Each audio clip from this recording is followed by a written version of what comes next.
Hey everybody, my name's Linus and today we're going to be making character sheets for Adventure Survival.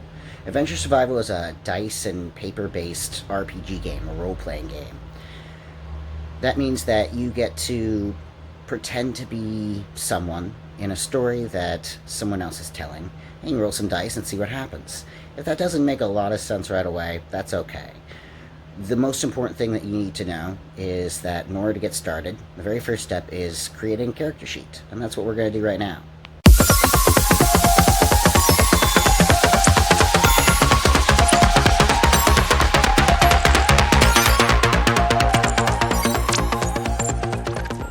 Alrighty, so first things first. This is Kubrick the Koala. He's going to be helping us out today. Say hi, Kubrick. So, the materials that you will need to get started are: you're going to need a pencil.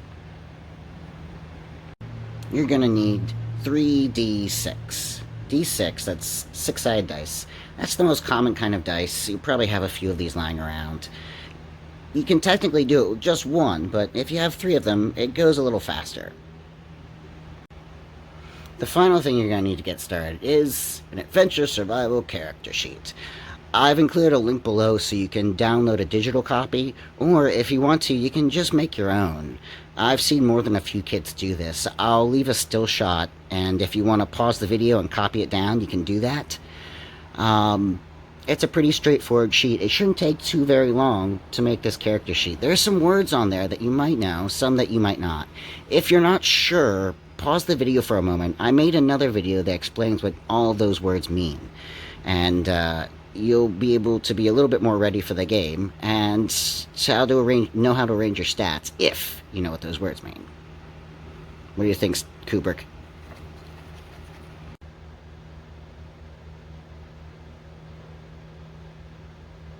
Alright, so the real first step to character creation is get that imagination going. So Adventure Survival is a pretend game. It's a game where you get to pretend to be someone or something else in a story that someone else is telling. One of the cool things about Adventure Survival is you can be almost anything. Maybe you want to be a more traditional fantasy type creature like an elf or a dwarf, or maybe you want to be some species that you entirely made up entirely on your own. Maybe there's a character from a movie or from a book or from a TV show that you really like that sometimes when you play games with your friends you like to pretend to be. In Adventure Survival, you can be any of those things. The important thing to think about, though, is that everything has advantages and everything also has some drawbacks. I've had kids create some really interesting characters. I think the best example is one of the kids created a character that was a ghost and was really excited because the ghost could pass through walls, didn't have to worry about locks, could look inside treasure chests, didn't take any sort of damage from being, hit.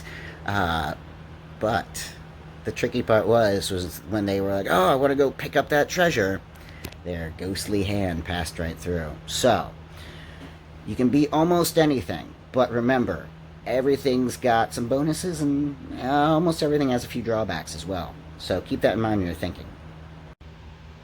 Alright, Kubrick's made a good start. He wrote his name next to player name. That isn't strictly part of the character creation process, but it is no fun to lose a character sheet. Make sure you got your name on there so you don't lose all this hard work. Alright, it looks like Kubrick's done a little bit of daydreaming, a little bit of thinking, and has started to write down some information like the character name that he wants to use for his character, what kind of creature this might be, and drawing a little picture. Let's have a look, Kubrick. Alright, so we can see that Kubrick's taken the first steps in creating this character sheet. Looks like he's decided to name his character Jim Jam. The type of creature this is, the species, is a giant magic jam jar. We've got a little picture of what Jim Jam might look like, and it looks like his job is written down as helping people. So choosing your character's job is something that it's good to think about. Like, well, you might have this great idea for a character you want to pretend to be, but take a moment. What do you think they do all day? Alright, the next part of this sheet that we're going to fill in are the stats. Some of those words you might know, some of them you might not be quite as familiar with. Like I said, I made another video that goes through the meaning of all these words and also how they might apply in the game. I don't want to jump into that right now. If you want to pause and go check that out, go for it. If you're feeling pretty confident, let's jump in. To create the numbers that you're going to be putting next to these stats on your character sheet, you're going to start with 3d6s. Like I said, technically you can do this with 1d6 and just roll 3 times, but it takes a little longer. It's a little bit more work. Alright, Kubrick, go for it. Alright, you did pretty good. So, Kubrick got a 1, a 3, and a 5.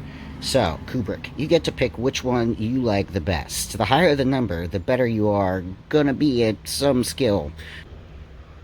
So, of the dice that Kubrick rolled, the highest number was a 5. Let's say that Kubrick figures that maybe Jim Jam is pretty clever and pretty good at talking to people. So 5's a little bit higher. So Kubrick decided to put the 5 next to charisma. And like I said, if you haven't watched that other video about what these words mean, if you're not sure, then check it out.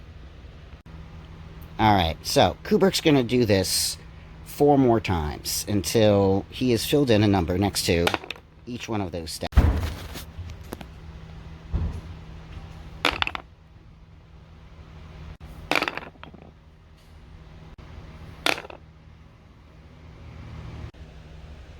Alright, Kubrick rolled 5 times altogether, all 3 of the dice, to create these stats, and filled them in. So important things to remember. You can put the numbers next to any stat that you want. For instance, this character, I think Kubrick decided that since he doesn't have any hands, maybe getting a 3 was going to put that next to dexterity, while deciding that since he's a giant jar of jam, that maybe he is a little bit stronger and putting a 6 up there. There are a few special rules about rolling up stats.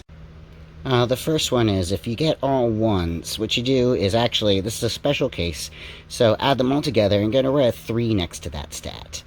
If you really want to put a 1 next to that stat, you can. And in fact, I think some really interesting characters do that sometimes. But you should know that that means you're going to be pretty darn bad in that skill.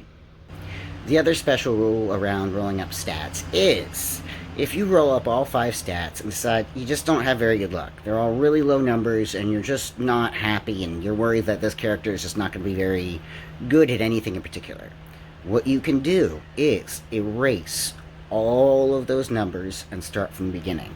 However, you may not re-roll like a single stat. So if you get really good stats and then maybe there's all 6s and there's a 2, you're like, oh, I'll just re-roll that one. No, doesn't work. You gotta start entirely from the beginning. So, you can roll up stats. If you're not happy with them, you can re-roll all of them, but you're not allowed to re-roll like a single one of them if you're not happy with it. Alright, so far so good. We're making good progress. So there's some writing here, for instance, class or alignment. That's something you're not going to worry about right away. The very last step in creating the character sheet, right before you get into playing, is you have to pick a starter item. So your starter item is kind of like your character. It can be almost anything. There are only a couple of constraints. One, it's important to remember, this is the only thing your character is going to start out with. They're not going to have anything else. Anything else they want in the world of adventure survival, they're going to have to find, buy, steal, collect, make. So this is the one thing to get you started. Another thing about it is, while it can be almost anything, it can't be a wish that gives you a million wishes. It can't be a pocket knife with a million attachments. It can't be a magic stone that grants you as many wishes as you want. It's your one thing to kind of start out with, and a lot of times it might be related to your job. So, the other important rule about starter items is, if it can be used as a weapon, it also has to be able to be used as a tool. So, for instance, a hammer or even an axe is okay, but you can't have guns, swords, tanks, flamethrowers, tanks that shoot flamethrowers. I wouldn't mention if people hadn't asked. Adventure Survival has been primarily a game that has been played in schools, and that's a place where weapons don't belong. So, if you have something that could be used as a weapon, it also has to be able to be used as a tool, or you can't have it. Alright, it looks like Kubrick has some ideas. If you're not entirely sure about your starter item, stop and think for a moment. So you've got this character. What do you think they like to do all day? If they only had one thing that they could take with them out into the world on adventure, what do you think it might be? Alright, Kubrick, you ready? Alright, so it looks like Kubrick wants a starter item to be a magic bag of bread that refills once a day. I think that's great. It kind of goes with the backstory for Jim Jam, the giant jam jar. His job was to help people. Maybe Kubrick imagines that Jim Jam likes to go around and take some of the jam from inside of his head and put it on bread and give it out to people that are hungry. Also, it might be useful as Jim Jam travels through the world. Maybe he trades some bread and jam to get some gold, or to persuade someone to help them or tell them some information so they can go on an adventure. It's got a little magic to it, but it's not OP. Alright, folks, so we're pretty much there. Once you have your character name made up and you know what the kind of species they're going to be, and you've got your stats filled in, as well as your starter item picked, you're pretty much ready to play. At that point, all you need is someone to run the game and some friends, and off you go. If this has been fun, then I've got some other videos. I'll go into things like how you're going to be casting magic, what each of those stats mean if you're not sure about some of those words, items and gameplay, and just about anything else that you might be curious about if you want to get more into adventure survival. Alright, thanks folks. See you soon.